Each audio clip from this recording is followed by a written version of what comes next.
Hello students, welcome back. हमारा class 11th का chapter number 2 that is structure of atom चल रहा है और जो ये हमारा आज का पार्ट है वीडियो का, ये है पार्ट 5th उसी चैप्टर का। तो चलिए हम देखते हैं हमारा आज का टॉपिक जो है डिस्कवरी ऑफ न्यूट्रॉन। हमने इससे पहले देखा था डिस्कवरी ऑफ इलेक्ट्रॉन और प्रोटॉन जो कि हमारे सब एटॉमिक पार्टिकल थे। तो आज हम एक और सब एटॉमिक पार्टिकल की डिस्कवरी देखेंगे जो है न्यूट्रॉन। न्यूट्रॉन की जो डिस्कवरी हुई थी वो सबसे लास्ट में डिस्कवर हुआ था और इसको जो डिस्कवर किया था वो किया था हमारे साइंटिस्ट जेम्स चैडविक ने, और इन द ईयर 1932 इस ईयर में इन्होंने न्यूट्रॉन की डिस्कवरी करी थी। और इसकी सबसे लास्ट में डिस्कवरी इसलिए हुई थी क्योंकि न्यूट्रॉन के ऊपर कोई भी चार्ज नहीं होता है। कोई भी चार्ज, आपको पता है जो इलेक्ट्रॉन है उसके ऊपर नेगेटिव चार्ज होता है और जो प्रोटॉन है उसके ऊपर पॉजिटिव चार्ज होता है, पर जो न्यूट्रॉन है उसके ऊपर कोई भी चार्ज कैरी नहीं होता। इसका मतलब क्या है कि जो ये स्पीशी है ये हमारे पास क्या है, इलेक्ट्रिकली न्यूट्रल स्पीशी है। इलेक्ट्रिकली न्यूट्रल स्पीशी होने की वजह से ही इसका जो नाम है वो न्यूट्रॉन पड़ा। तो जब ये इलेक्ट्रिकली न्यूट्रल है तो इसलिए ये जो न्यूट्रॉन है ये कोई भी जो डिफ्लेक्शन है with respect to positive field और नेगेटिव फील्ड, कोई भी डिफ्लेक्शन यहाँ पे नहीं दिखा रहा था, जो कि हमने अर्लियर एक्सपेरिमेंट्स में देखे थे। फॉर इलेक्ट्रॉन और प्रोटॉन के लिए हमने cathode ray discharge tube experiment देखा था जो कि हमें जे थॉमसन ने एक्सप्लेन करा था अच्छे से फॉर इलेक्ट्रॉन, और गोल्डस्टीन ने एक्सप्लेन किया था फॉर प्रोटॉन।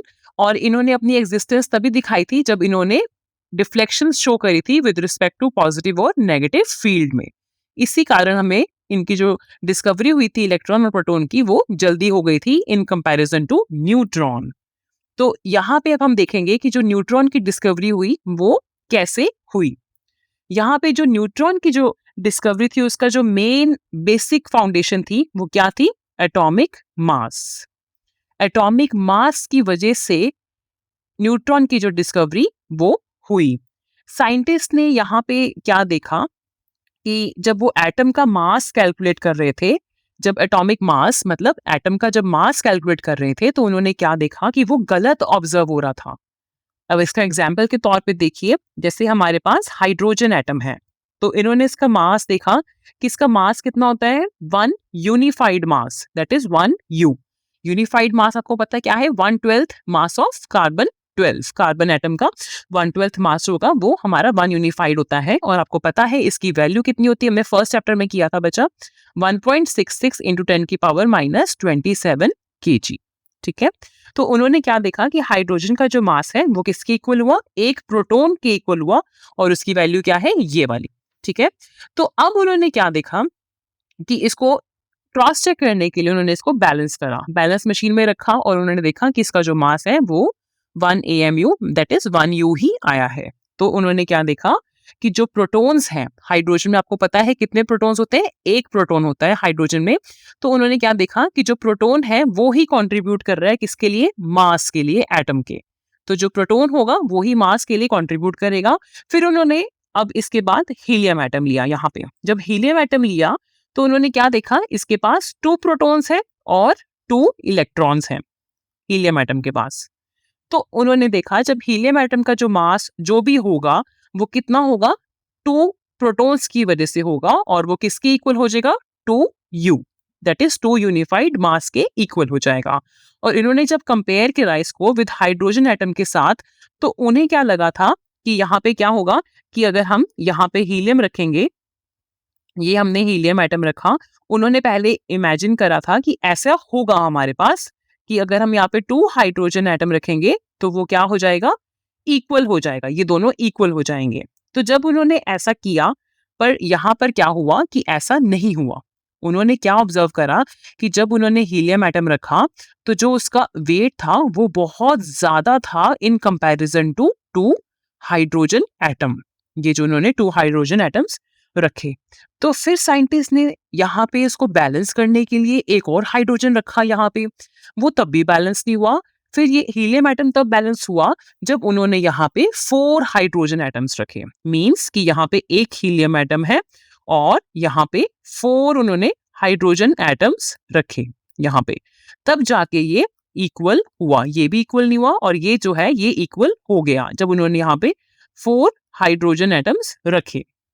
तो इसका मतलब क्या हुआ कि जो 4 हाइड्रोजन एटम है उनका जो मास है वो क्या है, 4 यूनिट होना चाहिए, 4u होना चाहिए। और जो एक हीलियम एटम है उसका मास तो 2 यूनिट होना चाहिए अकॉर्डिंग टू द साइंटिस्ट, है ना। तो 2 यूनिट होना चाहिए। पर जो ये एक्स्ट्रा मास जो यहाँ पे दिख रहा है, ये वाला जो एक्स्ट्रा मास जो दिख रहा है, ये जो मास है ये मास कहाँ से आ रहा है? अगर उनका जो एटॉमिक नंबर है यहाँ पे, इसका क्या है 2 है और 2 प्रोटॉन्स हैं, तो इसका जो एक्स्ट्रा मास है ये मास कहाँ से आ रहा है? ये साइंटिस्ट ने जब इस चीज को देखा तो वो बहुत डाउट में आ गए। इसमें रूदरफोर्ड साइंटिस्ट और उनके को साइंटिस्ट सबने इसमें चीजें देखी और उनको एक और चीज का डाउट था इस पे कि अगर हम एटॉमिक नंबर और एटॉमिक मास, एटॉमिक नंबर और एटॉमिक मास को अगर कंपेयर करें हम अलग अलग किसी भी एलिमेंट्स का, अगर आप एग्जांपल के तौर पे देखो हीलियम का जो है, हीलियम एटम का कितने होते हैं इसके पास atomic number, that means number of protons, आपको पहले भी बताया मैंने पिछले हमारे प्रीवियस वीडियो में, ठीक है। इसका एटॉमिक नंबर कितना है 2 है और इसका एटॉमिक मास कितना है 4। और लिथियम को देखो जरा, लिथियम का कितना होता है एटॉमिक नंबर 3 पर इसका एटॉमिक मास कितना है 7। और बेरिलियम का कितना है 4 और एटॉमिक मास कितना है 9। तो जब उन्होंने देखा कि ये जो इतनी वेरिएशन आ रही है एटॉमिक मास में, ये ऐसा क्यों हो रहा है, क्योंकि जो मास है वो तो एटम का जो है वो न्यूक्लियस कंट्रीब्यूट कर रहा है और न्यूक्लियस में तो प्रोटॉन्स कितने इतने हैं, पर जो मास है वो इतना इनका ज्यादा आ रहा है। अगर नंबर ऑफ प्रोटॉन्स 2 है तो इसका मास तो 2 ही आना चाहिए, पर वो कितना आ रहा है 4। इसमें नंबर ऑफ प्रोटॉन्स 3 है तो कितना आना चाहिए मास 3 आना चाहिए, पर यहाँ तो 7 है। यहाँ पे 4 है नंबर ऑफ प्रोटॉन्स पर यहाँ पे 9 आ रहा है। तो उन्होंने क्या यहाँ पे देखा कि ये जो है ये बहुत बड़ा डाउट है। सारे साइंटिस्ट बहुत बड़े डिलेमा में आ गए कि ये क्या हो रहा है, जो ये इतना एक्स्ट्रा जो मास आ रहा है वो किसकी वजह से आ रहा है यहाँ पे। तो फिर उसके बाद जेम्स चैडविक आए, साइंटिस्ट हमारे जेम्स चैडविक ने इन द ईयर 1932 में, इन 1932 में उन्होंने अपने एक्सपेरिमेंट के थ्रू ये दिखाया कि जो न्यूक्लियस है, जो न्यूक्लियस है यहाँ पे, उसके साथ यहाँ पे प्रोटॉन के अलावा कुछ और भी है यहाँ पे जो कि मास के लिए यहाँ पे कंट्रीब्यूट कर रहा है, पर उसके पास कोई भी चार्ज नहीं है, ठीक है। यहाँ पे कोई चार्ज नहीं है पर उसका जो मास में है वो क्या है, अपना कंट्रीब्यूशन दिखा रहा है। तो चलो अब हम देखते हैं ये इसका एक्सपेरिमेंट। ये इंट्रोडक्शन है बच्चे जो मैंने आपको अभी अभी बताई है, ये सारी इंट्रोडक्शन है ये वाली, आप इसको रीड कर सकते हैं यहाँ से। तो उनका जो एक्सपेरिमेंट था यहाँ पे, तो उन्होंने क्या किया कि जो यहाँ पे उन्होंने क्या लिया, यहाँ पे एक अल्फा पार्टिकल लिया। अल्फा पार्टिकल का मतलब हीलियम एटम लिया, हीलियम एटम 2He4, जो हमने अभी पीछे मैंने आपको बताया हीलियम के बारे में। तो उन्होंने यहाँ पे हीलियम एटम लिया, दैट इज अल्फा पार्टिकल लिया, उसको बॉम्बार्ड करवाया बेरिलियम शीट पे, यहाँ पे ये वाला, ये बेरिलियम की शीट है, इसके ऊपर बॉम्बार्ड करवाया, मींस उस पर स्ट्राइक करवाया यहाँ पे। जब यहाँ पे अल्फा पार्टिकल को इस पे स्ट्राइक करवाया उन्होंने, तो उन्होंने क्या देखा कि यहाँ पे जो है कुछ रेज निकल रही हैं, कुछ रेज। तो जब यहाँ पे बहुत रेज निकल रही हैं तो साइंटिस्ट ने जब इनको स्टडी करा इन रेज को, तो उन्होंने यहाँ पे क्या पाया कि जो ये रेज हैं, ये रेज क्या है, न्यूट्रल है। उन्होंने ये देखा कि जो ये रेज है ये क्या है, न्यूट्रल। और इस पर क्या है, न्यूट्रल का मतलब इन पे कोई भी चार्ज नहीं है, कोई भी चार्ज नहीं है। तो इनको इलेक्ट्रिक फील्ड के इंट्रोड्यूस करने के बाद भी इनको स्टडी किया, पर इन्होंने क्या करा, कोई भी डिफ्लेक्शन नहीं दिखाई, इनको कोई फर्क नहीं पड़ा in the presence of electric field. तो ये कंफर्म हो गया यहाँ से कि जब इनको कोई फर्क ही नहीं पड़ रहा in the presence of electric field, कि जो ये स्पीशी है, जो ये रेज है, ये क्या है, ये न्यूट्रल है, दे आर न्यूट्रल। तो फिर उसके बाद इन रेस को, यहाँ पे जो ये रेस निकली, इन रेस को उन्होंने टारगेट करवाया यहाँ पे पैराफिन वैक्स, ये हमारा वैक्स है, दैट इज मोम। मोम पे इन्होंने क्या करवाया, इसको स्ट्राइक करवाया यहाँ पे। तो जब यहाँ पे टारगेट पे यहाँ पर उन्होंने स्ट्राइक किया, तो उन्होंने यहाँ पे क्या देखा कि यहाँ से बाहर जो है वो क्या निकल रहे हैं, protons. Protons positively charge particles, ये क्या है, प्रोटॉन्स यहाँ से निकल रहे हैं बाहर की तरफ यहाँ पे। तो उन्होंने क्या कंक्लूड किया कि जो ये रेज हैं, ये वाली जो रेज निकल रही हैं, ये है तो जी इलेक्ट्रिकली न्यूट्रल, और साथ में ये क्या देख रहे हैं कि इसमें बहुत ज्यादा मोमेंटम है, कि इतना ज्यादा मोमेंटम है कि इतने स्पीड से ये लोग आ रहे हैं कि जो वैक्स में जो एटम्स हैं उसमें से ये प्रोटॉन को इतनी स्पीड से बाहर निकाल रहे हैं। यहाँ पे इन्होंने इसको बाहर निकाल दिया। इसका मतलब क्या हुआ कि ये एक मासिव पार्टिकल्स हैं, बहुत बड़े पार्टिकल्स हैं, जिसने प्रोटॉन ने इसको ऐसे ही बाहर निकाल दिया यहाँ से, इस वैक्स में से यहाँ पे। तो इतना इनमें स्पीड से आ रहे, इतना मोमेंटम है कि इन्होंने यहाँ से प्रोटॉन्स को बाहर निकाल दिया। उसके बाद जब उन्होंने इसको स्टडी करा तो उन्होंने देखा कि ये जो न्यूट्रल पार्टिकल्स है ये क्या है, दीज आर न्यूट्रॉन्स। ये क्या है, न्यूट्रॉन्स। ये एक्सपेरिमेंट था किसका, जेम्स चैडविक का। और अभी हम इसके बारे में देख लेते हैं थोड़ी सी थ्योरीज क्या है यहाँ पे। इसका क्या है, न्यूट्रॉन क्या है हमारे पास, सब एटॉमिक पार्टिकल है, ठीक है। और ये सब एटॉमिक पार्टिकल का मतलब क्या है, जैसे हमने प्रोटॉन्स, न्यूट्रॉन्स, इलेक्ट्रॉन्स, हमने प्रोटॉन्स का देखा था it carries positive charge, electron का देखा था इट कैरीज नेगेटिव चार्ज, और हमारा थर्ड सब atomic particle that is neutron. तो ये क्या कर रहा है, कैरीज नो चार्ज। और न्यूट्रॉन्स का जब कोई चार्ज नहीं है तो क्या है, उनको हम इजीली डिटेक्ट भी नहीं कर पाते हैं, इसीलिए इनकी जो डिस्कवरी हुई मैंने आपको पहले बताया वो सबसे लास्ट में हुई है।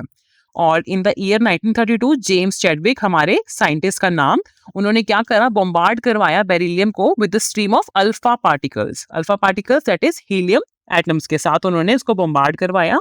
उन्होंने क्या देखा कि जो पेनिट्रेटिंग रेडिएशंस थी वहां पे क्या हुई, प्रोड्यूस हुई, और उनको कोई फर्क नहीं पड़ा इलेक्ट्रिक फील्ड का, ठीक है, जब भी हमने पीछे अभी देखा आपको बताया मैंने। और उन्होंने इन रेडिएशंस जो थी वो किसकी बनी हुई थी, वो न्यूट्रल पार्टिकल्स की बनी हुई थी, और उनका नाम जो आया वो क्या था, न्यूट्रॉन्स।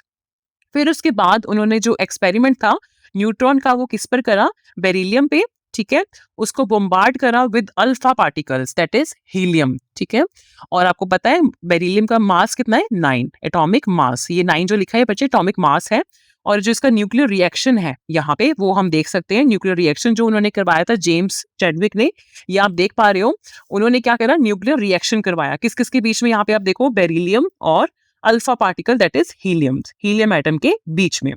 तो यहाँ पे क्या हुआ कि हाई अमाउंट ऑफ रेडिएशंस निकली, यहाँ पे हाई अमाउंट ऑफ रेडिएशंस निकली थी, जो हमने पीछे भी देखा था एक्सपेरिमेंट में, हाई अमाउंट ऑफ रेडिएशंस निकली।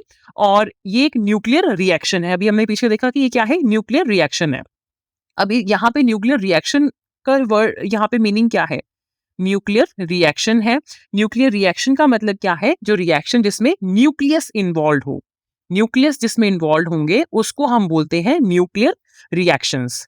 ये केमिकल रिएक्शन से डिफरेंट है। केमिकल रिएक्शन जो है वो क्या होती है, उसमें इलेक्ट्रॉन्स का इन्वॉल्वमेंट होता है। केमिकल रिएक्शन में हम देखते हैं ना कि इलेक्ट्रॉन्स का इन्वॉल्वमेंट हो रहा है, कि इलेक्ट्रॉन्स इधर से उधर ट्रांसफर हो रहे हैं, वो उधर से उधर जा रहे हैं। पर जो न्यूक्लियर रिएक्शन है ये कंपैरेटिव टू केमिकल रिएक्शन बहुत ज्यादा डेंजरस है। डेंजरस किस एस्पेक्ट में, इसमें बहुत ज्यादा हाई एनर्जेटिक रेडिएशंस रिलीज होती हैं, लिबरेट होती हैं, ठीक है। आपको पता लग गया कि ये जो न्यूक्लियर रिएक्शन है इसमें क्या है, न्यूक्लियस इन्वॉल्व होता है, इसलिए हम इसको क्या बोल रहे हैं, न्यूक्लियर रिएक्शन। और इसमें बहुत ज्यादा प्लेंटी अमाउंट ऑफ एनर्जी क्या होती है, लिबरेट होती है। अब इतनी ज्यादा अमाउंट ऑफ एनर्जी अगर लिबरेट हो रही है तो ऑब्वियसली वो बहुत ज्यादा डेंजरस है। आपने सुना होगा न्यूक्लियर वेपन्स जो है, मिसाइल्स जो है वो क्या है, वो इन सब से बनती हैं। तो जब उन्होंने यहाँ पे बेरिलियम यहाँ पे और हीलियम, इनका जब न्यूक्लियस आपस में क्या करा, टकराया आपस में, तो इसमें से क्या हुआ, एक नया न्यूक्लियस निकल कर आया दैट इज कार्बन एटम का यहाँ पे। और साथ में क्या था, हाई एनर्जेटिक रेडिएशंस रिलीज हुई यहाँ पे, हाई एनर्जेटिक रेडिएशंस। अब आप यहाँ पे देखो जो एटॉमिक नंबर है बेरिलियम का कितना है, 4, ये एटॉमिक नंबर होता है यहाँ पे, ये 4। और इसका हीलियम का कितना है, 2, ठीक है। यहाँ पे हीलियम का कितना है, 2। अगर आप देखोगे तो यहाँ पे क्या हो जाएगा, यहाँ पे 4 + 2 दैट इज 6। 6 का हमारे पास क्या बनेगा, एटॉमिक नंबर का कुछ बनेगा, और वो क्या बना हमारे पास, कार्बन। यहाँ पे हमें नया न्यूक्लियस मिला दैट इज कार्बन का। और आप यहाँ देख पा रहे हैं, अब इसका जो मास आपने देखा वो क्या होना चाहिए, यहाँ पे अगर आप देखो 9 ये एटॉमिक मास है आपको पता है, और हीलियम का कितना है, 4, 9 + 4 अगर आप यहाँ पे देखो तो कितना हो जाएगा, 13। तो यहाँ पे जो मास है वो कितना होना चाहिए, 13। पर जो कार्बन का मास है हमें पता है वो तो G12 होता है, वो हमने पहले देखा हुआ है, साइंटिस्ट ने पहले निकाला हुआ है, जो कि क्या है, एक यूनिट मास का जो है वो मास कहाँ चला गया, अब ये तो 12 है, पर यहाँ पे 13 होना चाहिए। तो जो 1 यूनिट मास है वो कहाँ चला गया? साइंटिस्ट ने देखा कि जब एनर्जी रिलीज हुई, वहाँ पे जब उन्होंने आपने देखा पीछे उन्होंने वैक्स लगाया था यहाँ पे, ठीक है, पैराफिन वैक्स जब लगाया था, तब उन्होंने देखा कि जो वो एनर्जी जो रिलीज हो रही थी, वो जो एनर्जी की रेस थी, उसके साथ क्या निकल रहा था वहाँ पे? न्यूट्रॉन। और वो न्यूट्रॉन यहाँ पर क्या था? पैराफिन वैक्स पे आके क्या कर रहा था? वो ब्लॉक हो गया था यहाँ पे, और उसने यहाँ से उसके प्रोटॉन्स को रिलीज किया था, ठीक है। तो जब यहाँ पे जो वो ब्लॉक हुआ, तो वो क्या था? न्यूट्रॉन, जिसपे कोई भी चार्ज नहीं था, दैट इज वो न्यूट्रल स्पीशी थी। और उस पे क्या हुआ? उसी पर 1 यूनिट मास साइंटिस्ट ने देखा, जब उसको स्टडी करा उन्होंने देखा कि उसके ऊपर 1 यूनिट मास होता है। इसका मतलब क्या हुआ कि जो हाई एनर्जेटिक रेडिएशंस निकल रही थी रिएक्शन में, वो किसकी बनी हुई थी? न्यूट्रॉन। वो न्यूट्रॉन जो था उन रेडिएशन के साथ जा रहा था। तो जिस पर क्या है? कोई भी चार्ज नहीं है, और आप देख पा रहे हो यहाँ पे कि इसके ऊपर क्या है? कोई भी प्रोटॉन भी नहीं है। 0 एंड 1, इस पे कोई भी प्रोटॉन नहीं है। यहाँ पे आप देख पा रहे हो 0 प्रोटॉन। अब 0 प्रोटॉन है तो इसके पास क्या है? इलेक्ट्रॉन भी नहीं है, प्रोटॉन भी नहीं है और इलेक्ट्रॉन भी नहीं है न्यूट्रॉन के पास। तो सिर्फ यहाँ पे क्या है? इसके पास सिर्फ 1 यूनिट मास है। यहाँ पे आप देख पा रहे हो एटॉमिक मास कितना है इसका? 1 यूनिट मास है। तो इसलिए इसको भी एक सब एटॉमिक पार्टिकल बना दिया गया, क्योंकि ये जो क्या है? ये मास को कंट्रीब्यूट कर रहा है किसी भी एटम के। प्रोटॉन के साथ साथ न्यूट्रॉन भी क्या कर रहा है? रोल प्ले कर रहा है कि कितना एटॉमिक मास होगा किसी भी एटम का। तो इसका जो मास है वो कितना है? 1 यूनिट मास, 1 यू, ठीक है। अब हम आगे देखते हैं, इसमें आगे साइंटिस्ट ने और क्या हमें बताया कि जो इसकी प्रॉपर्टीज देख लेते हैं। क्या है? न्यूट्रॉन क्या है हमारे पास? एक सब एटॉमिक पार्टिकल है जिसका मास कितना है? 1.67493 इंटू 10 की पावर -27, जो कि आप देख पा रहे हो कि जो हमारे पास प्रोटॉन का मास था उससे थोड़ा सा मास इसका क्या है? ज्यादा है। अभी हम कंपेयर करेंगे लास्ट स्लाइड में अपनी, तब हम देखेंगे इसका जो मास है वो कितना है? इतना है। और इसके बाद साइंटिस्ट ने इसके बारे में और भी स्टडी करी। इसका मास कितना हुआ? Approximately 1.008 AMU, atomic mass unit. इसको 1/12 कार्बन एटम से कंपेयर करा तो उसका इतना मास आया, that is equal to the mass of a proton और हाइड्रोजन एटम। अभी आपको बताया, ठीक है, ये उसके इक्वल ही है और इसके पास कोई भी चार्ज नहीं है। अब इस पे कोई चार्ज नहीं है तो obviously charge upon mass, that is charge to mass ratio क्या हो जाएगी न्यूट्रॉन की? It is equal to 0। जो हमने इलेक्ट्रॉन और प्रोटॉन में निकाली थी ना, E/m चार्ज टू मास, तो वो इसकी जो वैल्यू क्या है? वो 0 हो जाएगी, क्योंकि इसके पास कोई भी चार्ज नहीं होता। और जो न्यूट्रॉन है वो कहाँ पे प्रेजेंट होता है? न्यूक्लियस में, न्यूक्लियस ऑफ एन एटम, वहां पे हमें न्यूट्रॉन मिलेगा। और न्यूट्रॉन और प्रोटॉन्स क्या है? दोनों ही प्रेजेंट कहाँ होंगे? न्यूक्लियस में, ठीक है। प्रोटॉन के साथ साथ न्यूट्रॉन भी प्रेजेंट होगा, और इनको दोनों को आपस में अगर हम मिला दें तो इनको क्या बोलेंगे हम? टर्म एक न्यूक्लियॉन्स। न्यूक्लियॉन्स का मतलब कि प्रोटॉन्स प्लस न्यूट्रॉन्स, ठीक है। और न्यूट्रॉन के क्या पास है? कोई भी इलेक्ट्रिक चार्ज नहीं होता। तो न्यूट्रॉन क्या है? न्यूट्रली चार्ज सब एटॉमिक पार्टिकल है, ठीक है। ये एक सब एटॉमिक पार्टिकल है। और देख लेते हैं आगे हमारा नेक्स्ट इसमें। और जो इसका अप्रोक्सीमेट मास है एटम का in AMU, atomic mass unit में, वो किसके इक्वल होगा? Entire sum of the neutron और proton present in an atom. तो एंटायर मास जो होगा वो किसके इक्वल होगा? किसी भी एटम का न्यूट्रॉन का सम करना पड़ेगा हमें मास का, और प्रोटॉन का करना पड़ेगा, तो वो हमें क्या दे देगा? Atomic mass. और अगर हमें न्यूट्रॉन का मास कैलकुलेट करना है तो वो कैसे करेंगे? That is mass number minus atomic number. ये भी आप यहाँ से फॉर्मूला देख सकते हो, इसको आप याद कर लो। Number of neutrons that is mass number minus atomic number. अब इसको एग्जाम्पल के साथ देख लेते हैं। Calculate the number of neutrons in the sodium atom. अब इसको कैसे करेंगे कैलकुलेट? अब वो देख लेते हैं। सोडियम एटम में कितने न्यूट्रॉन्स हैं, हमें कैसे पता चलेगा? सबसे पहले हमें क्या देखना पड़ेगा कि सोडियम का जो है एटॉमिक नंबर कितना होता है। यहाँ पे हमें पता है एटॉमिक नंबर कितना है इसका? 11। और atomic mass that is mass number कितना है इसका? 23। अगर हमें ये चीज पता है तो हमें भी, अभी हमने पीछे फॉर्मूला देखा नंबर ऑफ न्यूट्रॉन्स निकालने का, वो क्या था? मास नंबर माइनस एटॉमिक नंबर। अभी अभी हमने पीछे देखा कि इसको हम ऐसे कैलकुलेट कर सकते हैं। अगर मास नंबर हमें पता है यहाँ पे कितना है सोडियम का, इट इज 23, और एटॉमिक नंबर इसका पता है हमें कितना है? 11, और इसको माइनस कर दो, यहाँ पे आ गया हमारे पास 12। तो इतने हमारे पास 12 कितने आ गए? Number of neutrons are equal to 12।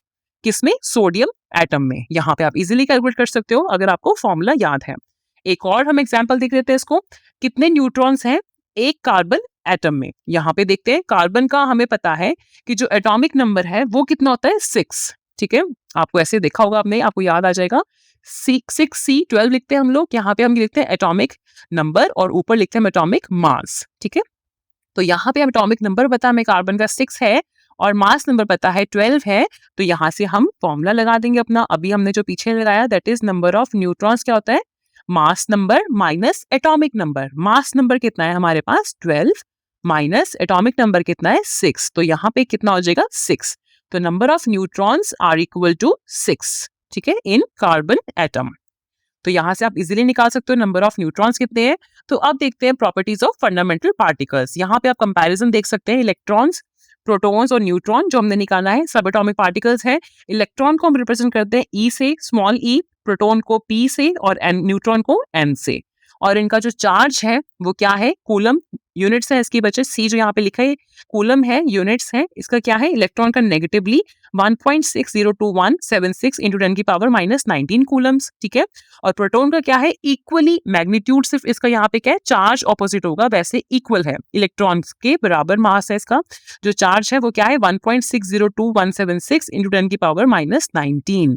यहाँ पे जो चार्ज है वो क्या है, प्रोटॉन और इलेक्ट्रॉन का इक्वल है, सिर्फ और सिर्फ चार्ज जो है वो ऑपोजिट है। और न्यूट्रॉन में कितना चार्ज है वो हमने अभी देखा 0, क्योंकि ये इलेक्ट्रिकली न्यूट्रल स्पीशी है। अब इनका रिलेटिव चार्ज कि इनका आपस में कंपैरिजन करें तो इनका कितना चार्ज है, इसका है -1 +1 और 0। ठीक है, अब इसका मास जो है वो मास कितना है इलेक्ट्रॉन का 9.109382 इंटू 10 की पावर माइनस 31। ठीक है, और प्रोटॉन का कितना है 1.6726 इंटू 10 की पावर माइनस 27। और न्यूट्रॉन का कितना है 1.674927 इंटू 10 की पावर माइनस 27। तो यहाँ से आप देख पा रहे हो कि जो न्यूट्रॉन है उसका मास जो है वो थोड़ा सा प्रोटॉन से ज्यादा है, न्यूट्रॉन का मास प्रोटॉन से ज्यादा है। ठीक है, आप यहाँ पे देख पा रहे हो। और जो इलेक्ट्रॉन का है वो तो बहुत ही कम मास है इन कंपैरिजन टू प्रोटॉन और न्यूट्रॉन। ठीक है, तो एटॉमिक मास को जो कंट्रीब्यूट करते हैं स्पीशी वो क्या क्या है, प्रोटॉन और न्यूट्रॉन। ठीक है, और इनका मास जो है अगर हम 1/12 कार्बन एटम से कंपेयर करें तो उनकी जो वैल्यू वो क्या आ रही है, इलेक्ट्रॉन की 0.00054 और प्रोटॉन की आ रही है 1.00727 और न्यूट्रॉन की कितनी आ रही है 1.00867। अप्रोक्सीमेटली 0 आ रही है इलेक्ट्रॉन की, प्रोटॉन की आ रही है 1, न्यूट्रॉन की आ रही है 1। ठीक है, तो ये हमारे सब एटॉमिक पार्टिकल्स थे, इलेक्ट्रॉन, प्रोटॉन और न्यूट्रॉन। तो हमने सबकी डिस्कवरी देख ली, दैट इज इलेक्ट्रॉन, प्रोटॉन और न्यूट्रॉन की। और ये हमारे पास क्या है, they are building blocks of atom. किसी भी एटम के क्या है, बिल्डिंग ब्लॉक्स है। इसका मतलब क्या है कि अगर हमारे पास एटम का स्ट्रक्चर है तो यहाँ पे सेंटर में क्या होता है, आपको पता है न्यूक्लियस होता है सेंटर में। यहाँ पे अभी हम और डिटेल में इसको पढ़ेंगे हमारी आगे आने वाली वीडियोस में। ये क्या है, ये न्यूक्लियस है यहाँ पे, और न्यूक्लियस के अंदर क्या है, प्रोटॉन्स, ये आप देख पा रहे हो प्रोटॉन्स हैं और ये न्यूट्रॉन्स हैं यहाँ पे। ठीक है, प्रोटॉन्स कैरी पॉजिटिव चार्ज और न्यूट्रॉन्स का neutral, no charge, no charge. और यहाँ पे ये क्या है, न्यूक्लियस, न्यूक्लियस में प्रोटॉन हो गया, न्यूट्रॉन हो गया, और जो आसपास यहाँ पे रोटेट जो कर रहे हैं यहाँ पे ये क्या है, दीज आर इलेक्ट्रॉन, ये वाले ये इलेक्ट्रॉन है। तो ये क्या है, ये एटॉमिक स्ट्रक्चर बनाने के लिए प्रोटॉन्स, न्यूट्रॉन्स और इलेक्ट्रॉन क्या है, they are building blocks of atom structure. तो हमने इनकी डिस्कवरी देख ली और यहाँ पे हमारा हुआ फिनिश टॉपिक रिगार्डिंग सब एटॉमिक पार्टिकल्स, जो हमने अलग अलग इनकी डिस्कवरी देखी थी, इलेक्ट्रॉन की, प्रोटॉन की, न्यूट्रॉन की। तो ये बच्चे आपका क्लास 11th का जो सिलेबस था इसमें सब एटॉमिक पार्टिकल्स का मैंने उसकी रिकॉर्डिंग करवाया। अगर आप इसमें कुछ एडवांस्ड वर्जन स्टडी करना चाहते हैं तो उसके रिगार्डिंग आप मुझे कमेंट सेक्शन पे लिख के बता सकते हो, तो मैं आपको उसके अकॉर्डिंग इसको एक्सप्लेन कर दूंगी। तो अब तक के लिए इतना ही, हमने सबकी इनकी डिस्कवरी देख ली है। अब हम मिलेंगे नेक्स्ट वीडियो में विद आवर न्यू टॉपिक। तो तब तक के लिए अगर आपको कोई भी क्वेरी है बच्चे, आप मुझे कमेंट सेक्शन पे लिख के बता सकते हैं। तब तक आप ध्यान रखिए, मिलते हैं हम नेक्स्ट वीडियो में। Okay students, bye bye.